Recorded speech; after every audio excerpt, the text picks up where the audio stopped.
મનોવૈજ્ઞાનિક કે.આર. ગોસ્વામીના લેખ અને વન માઇન્ડસેટ શિફ્ટના બૌદ્ધ સિદ્ધાંતોના આધારે સમજી વિચારીને કઈ રીતે બોલવું એના પર એક ઝડપી નજર કરીએ. આ વાત છે બૌદ્ધ ધર્મના 5 સવાલોની જે બોલતા પહેલા આપણે પોતાની જાતને પૂછવા જોઈએ. કેમ કે આપણા શબ્દોમાં સંબંધો બનાવવા કે બગાડવાની ગજબની તાકાત હોય છે. તો કયા છે એ 5 મુખ્ય મુદ્દા? ચાલો જોઈએ. પહેલું, શું આ બોલવાનો યોગ્ય સમય છે? જો ટાઈમિંગ બહુ જ મહત્વનું છે.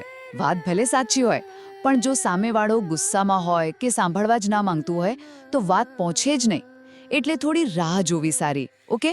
બીજું, શું હું સાચું બોલી રહ્યો રહી છું? હંમેશા સાચું જ બોલવું, કારણ કે એનાથી જ વિશ્વાસ ટકે છે. પણ હા, સત્ય કહેવા માટે પણ ક્યારેક સાચો સમય જોવો પડે. આનો મતલબ જૂઠું બોલવાનું નથી, પણ થોડી ધીરજ રાખવી પડે. બરાબર ને?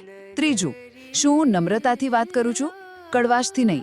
શબ્દો કેવા વાપરો છો અને કઈ રીતે બોલો છો એનાથી બહુ ફરક પડે છે. કઠોર શબ્દોથી તો સામેવાળો વધારે અક્કડ થઈ જાય. નમ્રતાથી કહેલી વાત જ દિલ જીતી શકે છે. ચોથું, શું મારી વાતથી કોઈનું ભલું થશે કે નુકસાન?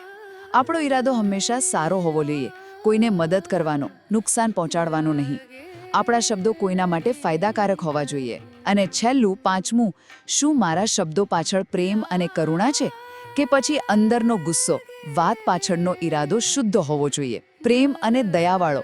નફરતથી તો કશું નહીં વળે, પણ પ્રેમથી કહેલી વાત સીધી દિલમાં ઉતરે છે. બસ આ 5 સવાલો ધ્યાનમાં રાખીને વાત કરશો તો તમારી વાતચીત વધુ અસરકારક બનશે અને સંબંધો પણ સુધરશે.